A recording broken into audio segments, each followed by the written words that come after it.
Well, I'm thrilled to have you back. I wanted to ask you, really, for my audience, what you've been up to with your website and your new podcast, if you want to talk a little bit about that. Yeah, definitely. Well, I've been up to quite a bit, I guess. I launched my publication and supplemental podcast to go with it, so rewindandrevive.com. And there, I try to do it weekly. Some weeks I have to take off, but I'll either release a think piece or an essay or a retrospective, or I'll do a podcast episode. Hmm. And that can either be on a filmmaker, film, I'll do roundups sometimes.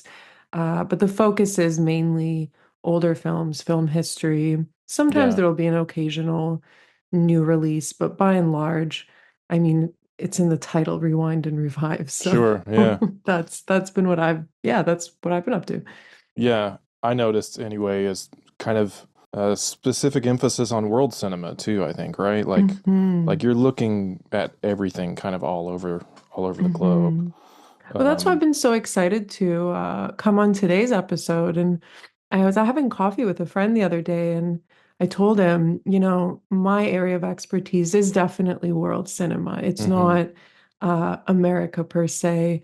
I mean, I know the big ones, Yeah, let's of say. course. Yeah. But yeah, my bag isn't as deep for that one as opposed to world cinema. Yeah.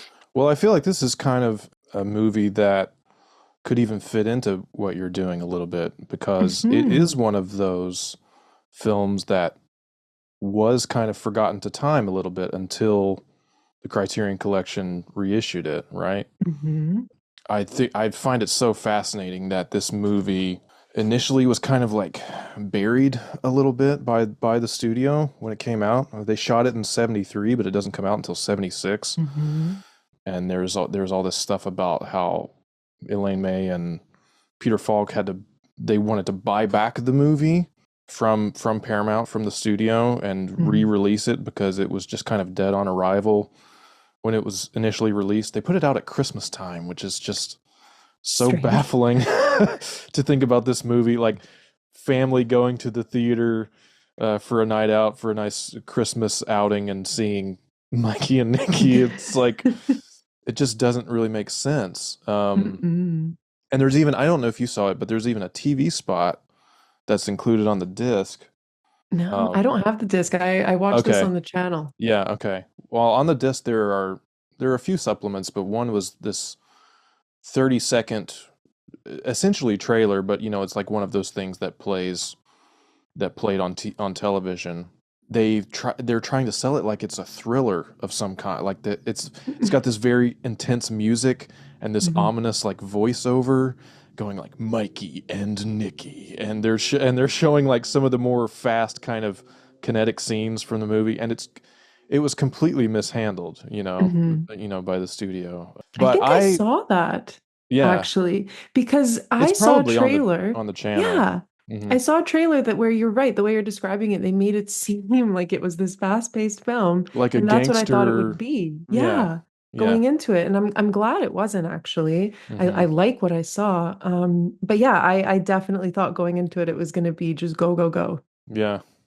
What was your relationship with Elaine May's work before this? I knew Elaine May as, an actress, comedian, Yeah. writer. But when it comes to filmmaking itself, I haven't seen any of her films. I just watched A New Leaf as well the Yeah. other day. Yeah. I loved A New I love Leaf. that movie. I So I think maybe even more than this one. Yeah. Yeah, it's tough.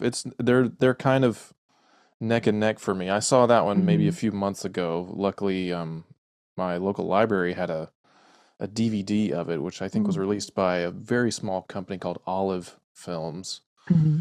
if I remember right. And it's just so delightful. It's just like it's everything that I want in like modern day rom-coms, Hmm.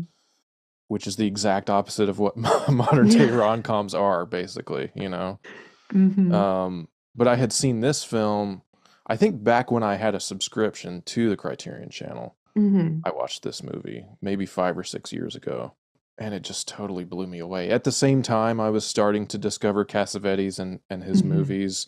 And so, yeah, I was watching him and Peter Falk both on screen a lot around a certain period of time that I can recall. And I Mhm. knew at that time I knew nothing about her. I didn't know about her relationship with Mike Nichols, that they were an improv duo in the 50s, stuff which I need to like look up. I need to like search for that on YouTube to see if any of that stuff is available because it's probably pretty fascinating. Mhm.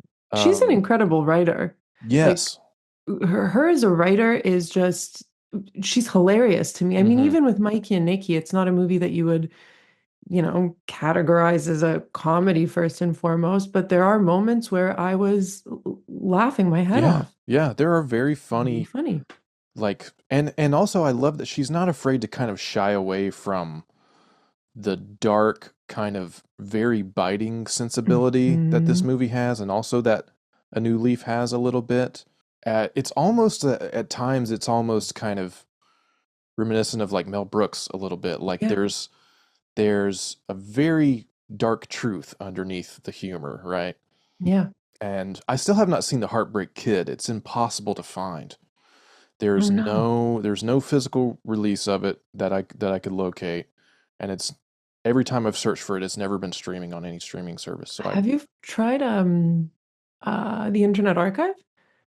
you know what, it's probably on there. Yeah, It's always there. that's actually a great resource. It probably is on there. Mhm. I need to figure out how to pull that up on my television though, because I don't want to like watch The Heartbreak Kid on my laptop or No, on my no. phone or something. You know, like that just feels kind of sacrilege. I've gotten Um, so bad with that. I mean, I can't even, I don't even want to hook up my laptop to an HDMI. Like, if I have to get up in yeah, the middle of a movie, I'm not interested. yeah, yeah, exactly. No. Or you get distracted by Yep. emails or whatever. Hmm. So I'm really hoping that some label comes around and picks up that film and re-releases it because I've heard lots of actors talk about that movie Hmm. being like a major inspiration to them. And of course it was Yeah. remade like in 2006 or 7 or something with Hmm. Ben Stiller, I think, which I also haven't seen. No. And then she does this movie and then it's so poorly received that she really only gets to make one more film, Hmm. Ishtar in 1987, which was Which I also haven't a seen. huge. I haven't seen that one either. Another very hard one to find. I have But heard not great things. yeah, it was a huge critical and successful failure, by all Yeah. accounts. Yeah, and that kind of like it kind of ends her career as a director, Hmm. and then she sort of settles into the script doctor Yep. occupation. It's doing a lot of like cleanup work on many well-known movies. Hmm. And then I think her next biggest credited thing is probably the screenplay for The Birdcage, The Birdcage, which which I Mike love. Nichols direct. Amazing movie, Yeah. so funny, and you Hmm. can hear her sense of humor in there too. Yeah. And that's Um, probably why I enjoyed A New Leaf so much as well, yeah, because I grew up watching Birdcage. Like it was my mom's favorite movie. yeah, It was one I remember having on VHS. And yeah, I mean, I've seen it countless times. So watching A New Leaf, I was like, wow, it just clicked for me. Like this is yeah, Elaine May's writing. yeah. And it's, I mean, I just wish that, I wanted to have like 5 more of those movies from her. Mhm. It's just, it's really unfortunate that she was sort of blindsided or maybe just forgotten by the system because of Mhm. because her movies weren't, that all that commercially successful. Yeah. I also heard, I mean, she wasn't, I mean, I say it the way that they would describe it. I don't think that's the case, but she was difficult to work Right. with. Right. Which I mean, she probably just wanted things done a certain way. I'm sure if it was a man doing the Hmm. same thing, people wouldn't be saying that. But Yeah. yeah, she had a quote unquote difficult reputation. Yeah, I mean on this film, she had a lot of battles with the studio Yep. that I heard about. She hid certain film reels from the studio Hmm. so that they wouldn't get their hands on them and like re-edit the work. She was very insistent on about, having kind of final cut and everything. Yep. Left the camera running for very Yeah. long periods of time, would like just run film. Yeah. Wasn't Um, it over like 1 million feet of film or yeah, something? yeah, Like, it like set a record or something yeah. and was costing the studio all this money, Hmm. but she was trying to be open to like finding something. in the performance or in a certain shot. I Hmm. think even though this movie kind of deliberately looks grimy and kind of there's a really intense grain to the Yeah. film, really dark shadows. I still think the cinematography is actually like one of the best things about it. It's kind of gorgeous. Hmm. The way she photographs this is not all dissimilar to like something like Taxi Driver, which comes out the very same year, I was right? thinking the same thing. Yeah. Yeah, you get those kind of green, street lights and stuff, the Hmm. very intense, like kind of saturated colors. I've always been such a fan of American independent cinema in the 70s and just seeing how it looks. Yeah, Like especially with New York City, if something's shot in New York City, you can just immediately tell like this was the 70s. yeah. Yeah, there is a rawness to it where same as you, I immediately thought Taxi Driver. Hmm. Yeah, I like the look of it a lot. Yeah, it's gorgeous to look at. And like also, one thing that those films of the 70s do so well, which is that the what you're seeing is also there in the text, there in the story.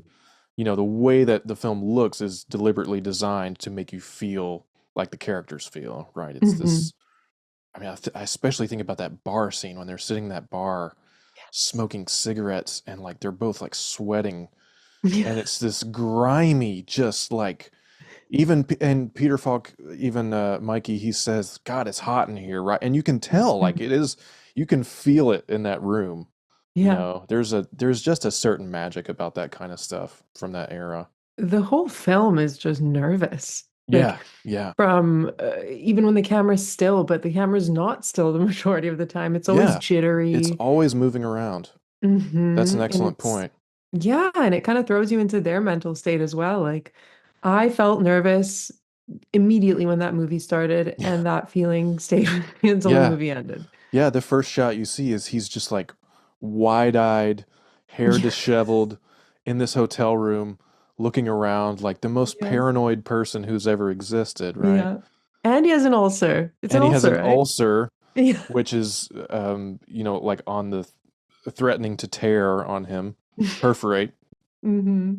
Which also I guess maybe this is an old-fashioned thing, or I never would have thought about it, but the half and half as Yeah. like treatment for the ulcer, like what is that and where did it come I from? have no, well, I don't even know what Mikey was giving Nikki, what Peter Falk was giving Cassavetes. It looked like a Tums, but not Oh, the a pill, Tums. yeah. Yeah.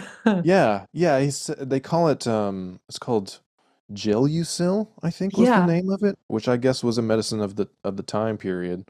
The only thing that I could relate it to is now if you're taking an antibiotic, you got to take it with Hmm. yogurt or something, a probiotic. So maybe Yeah. it's that Oh, similar that's sort what of. the half and half was for. Yeah. Yeah, I guess just to put something on his stomach. Yeah, you're Hmm. probably right about that. But then I love even when they're in that bar later, they're drinking beers, but they also have glasses of milk.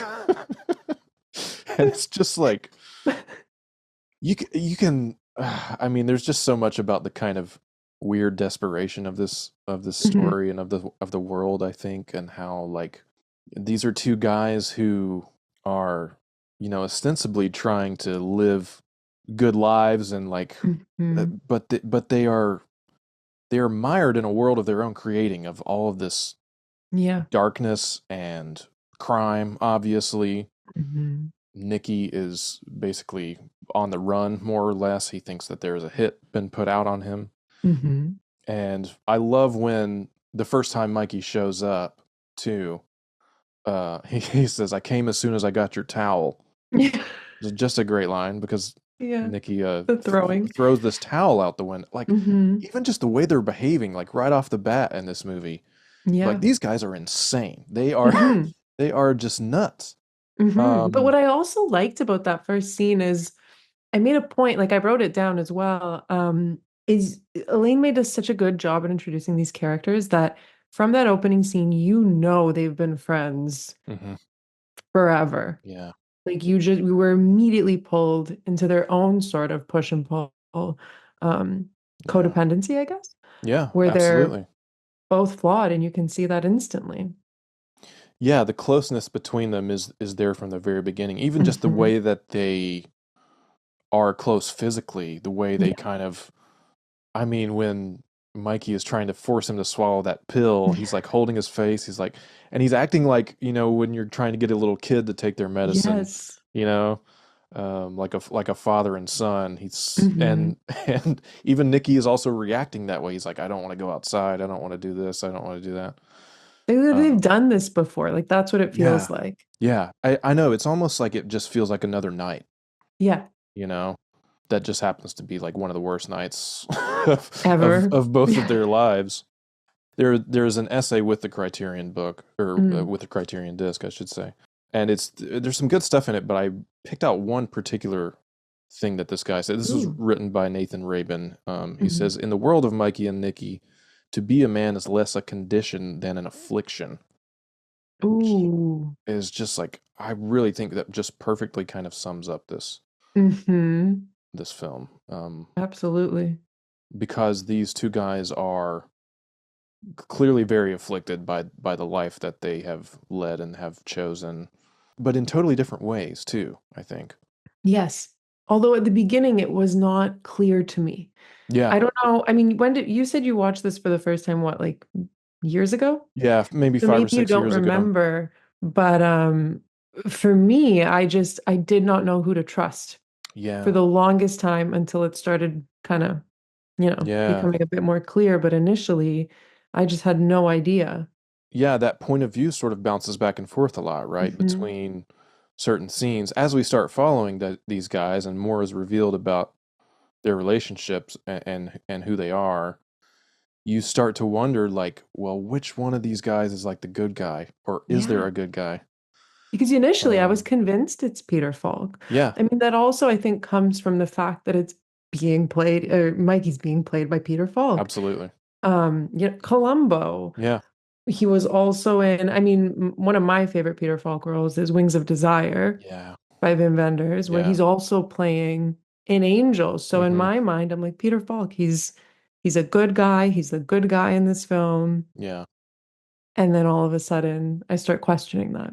Well, he has this kind of beautiful way of expressing this like benevolence and this like real Hmm. compassion. I mean, Yeah. you just really see this guy's love for his best friend and also just utter disdain at the way he's acting Yeah. and handling himself, and the fact that he has kind of gotten them both into this situation, Yeah. which I think you see more and more as it goes along. He starts to come unraveled a little bit, Hmm. right, with each It's like a quiet sort new. of brutality. Yeah, and he's Yeah. even when they're arguing, Peter Falk has this wonderful way of like he's very quiet, he's very like Yeah. soft spoken, but Hmm. every word has intention, and he is like Yep. very direct, He's like restrained but calculating. Yeah. And on the complete opposite end of that Yeah.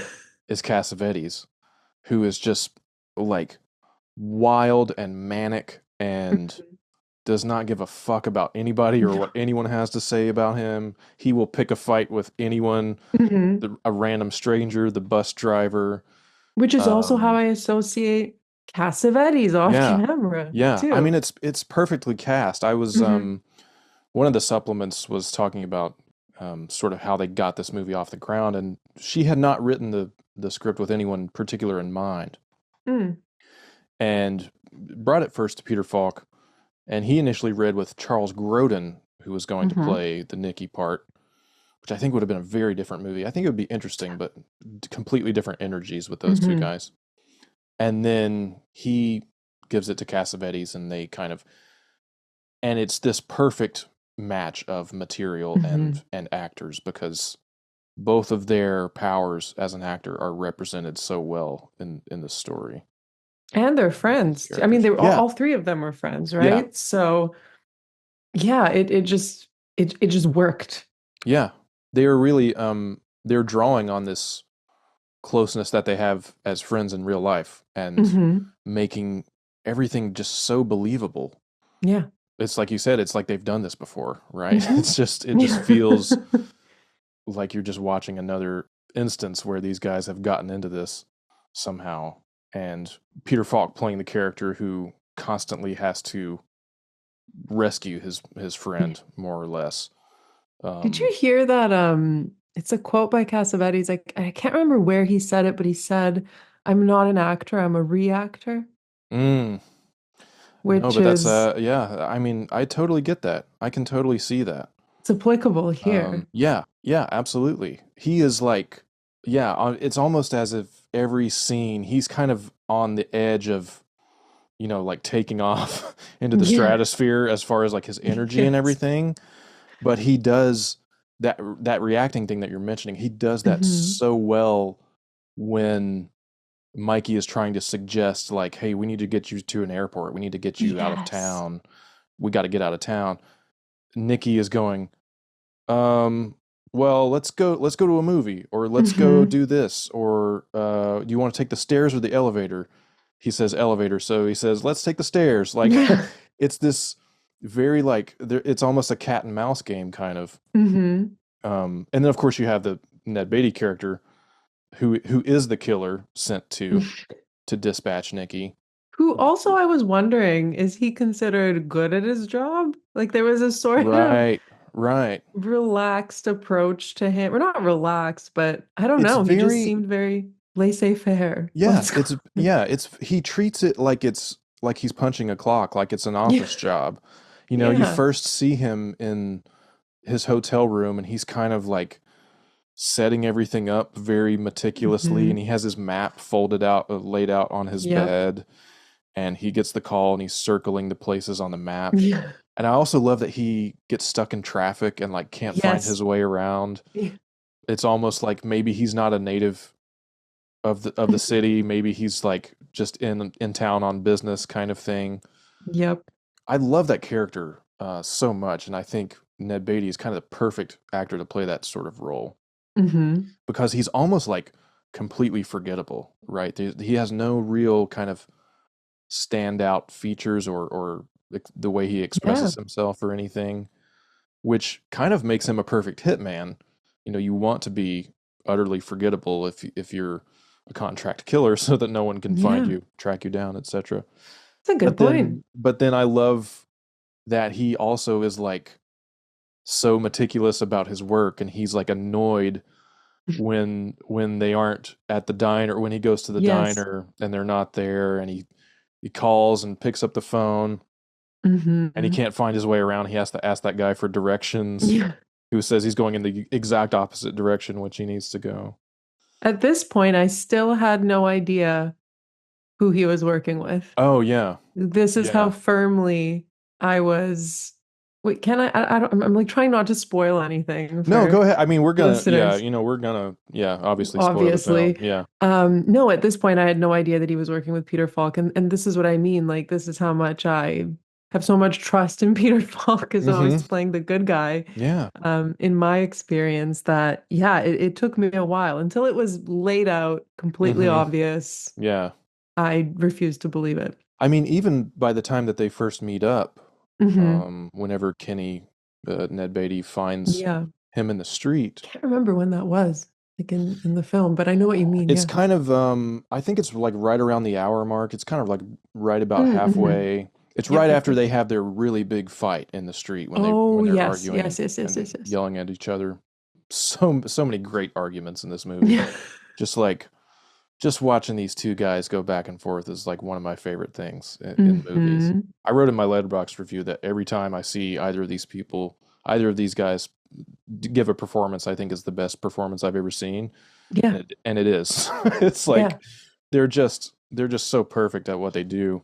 But yeah, when even by the time you see that Mikey has been calling this guy, Hmm. telling him basically, and I love too that he has to kind of use his wife as a middleman as Yeah. well when he calls her when they're at the bar and telling her to give the hitman guy the address and stuff until they actually are in the same car together.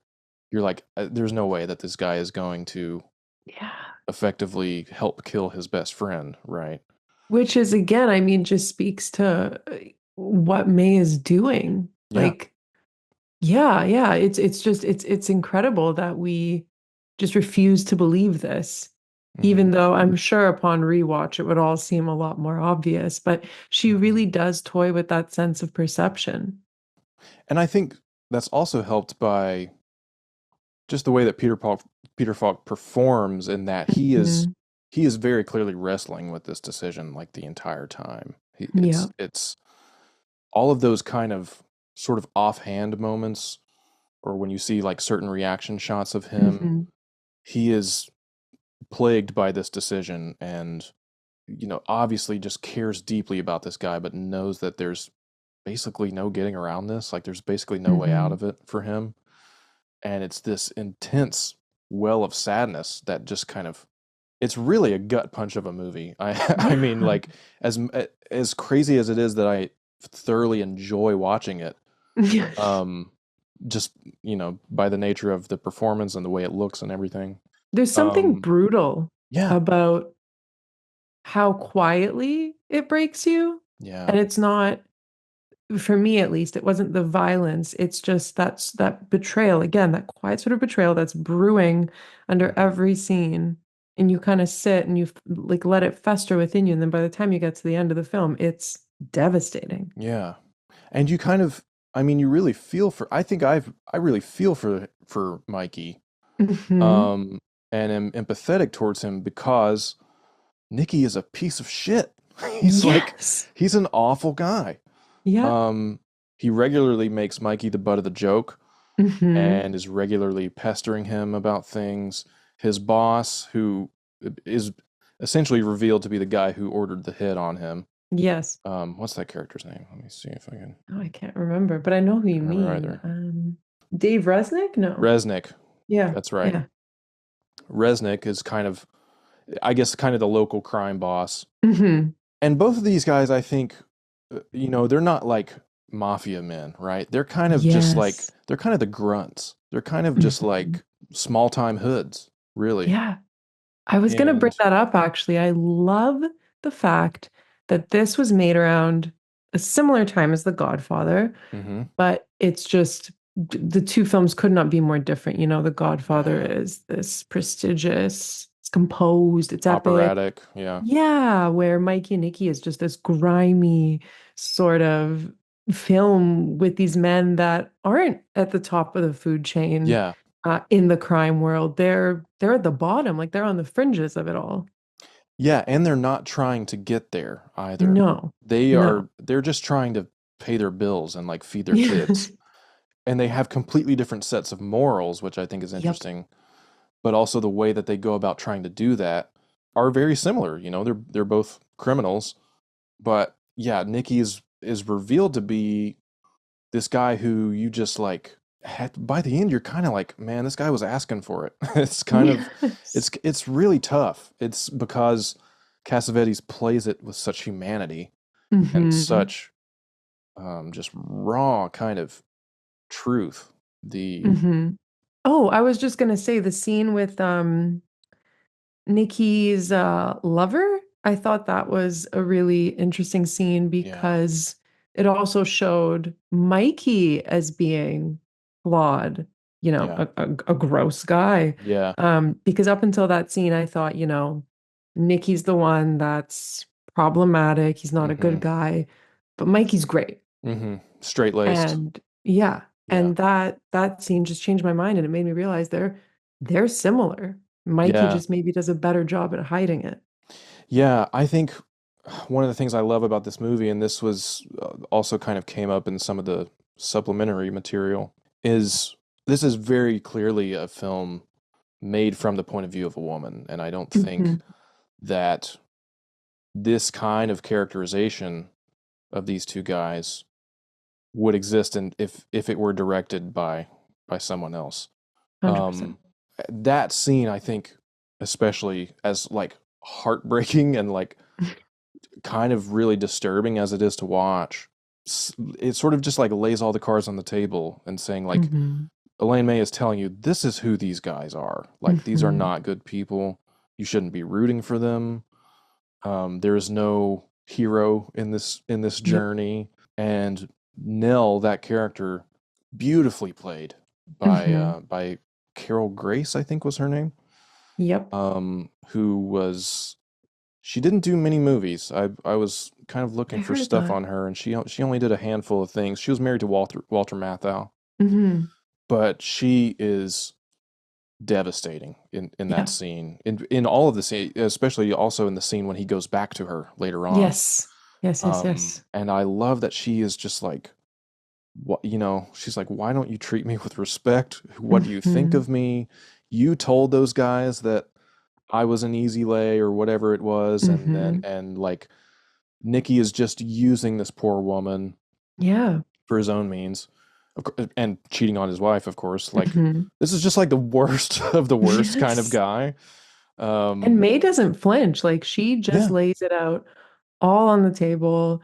I mean, for me, it was just toxic masculinity at its peak. Like yeah, you cannot go higher. yeah, Um, yeah, it was viscerally uncomfortable for me, that whole scene. yeah. She was asked about this. She was asked about the depiction of the women in the film, Hmm. specifically Nell, and then later Nicky's wife, Jan. Another Hmm. really great performance. I think that actress is really great in that Yes. scene. I think they were asking her like why the women characters were treated so terribly in the film, and she said that she was depicting what she knew, and Yeah. and and that there was this idea there too that she was kind of saying of certain women at the time kind of allowing themselves to be victims or like not really being able to, you know, free themselves from the grasp of men like Hmm. this, and I mean that scene for so many reasons is just so uncomfortable, but I think when we see after they've turned the lights off and they're laying there in the front room, and then you see Mikey in the kitchen, and he's sitting on like I think Trash? he pulls No? a trash can over Yes, to something. this Yeah. table and sits down on it, and he's just sitting there smoking, kind of like waiting for this to end. Hmm. Um, and then there's a shot where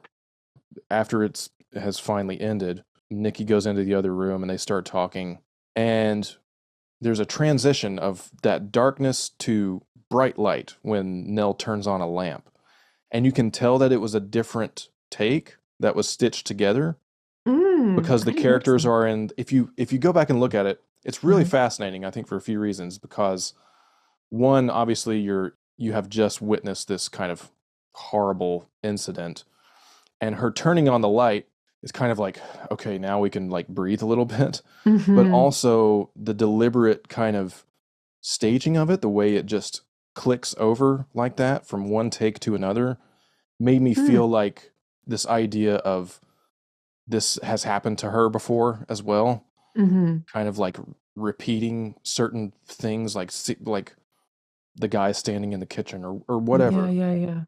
Just really, really powerful, like Interesting. strong visual storytelling, I think, from that perspective.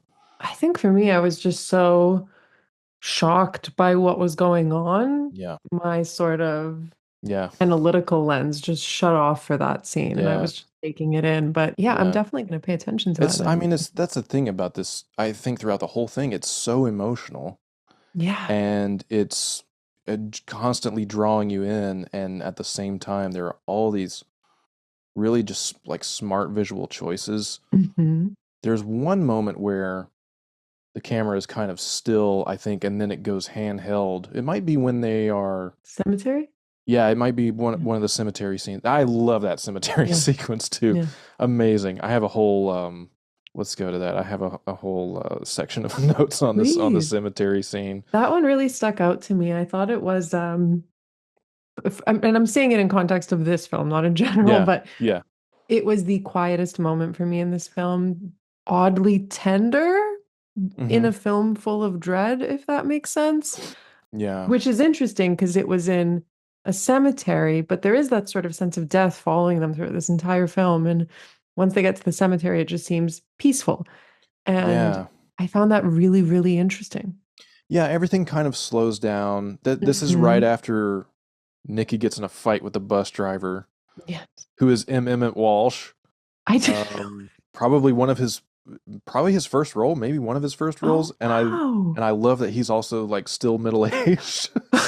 Emmett Walsh is one of those guys, like amazing character actor. He's been in so much stuff, a lot of Coen Brothers movies and things. But he's one of those guys who like was always an old man, to me. Yes. And even seeing him here, like being middle-aged in the 70s was kind of funny.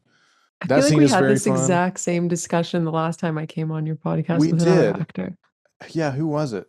It was It's in Badlands, I think. that's so funny because yeah, We've now I'm been down this young. road We before. have It's been like, down this road before.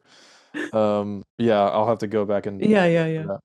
You were saying, sorry. Yeah, they get in a fight with a bus driver and Hmm. run away from the bus, and they're going to see Nikki's mother's grave. Hmm. I also love that moment when they're talking about it before, and Nikki asks, he's like, "Were you there when we buried my mother?" Yes. And Mikey's like, "What are you talking about? Of course I was. Like Hmm. I sat up with you for 3 weeks or something after she died." Like their dynamic and their friendship is so interesting because Nikki is like a textbook kind of narcissist user, Hmm.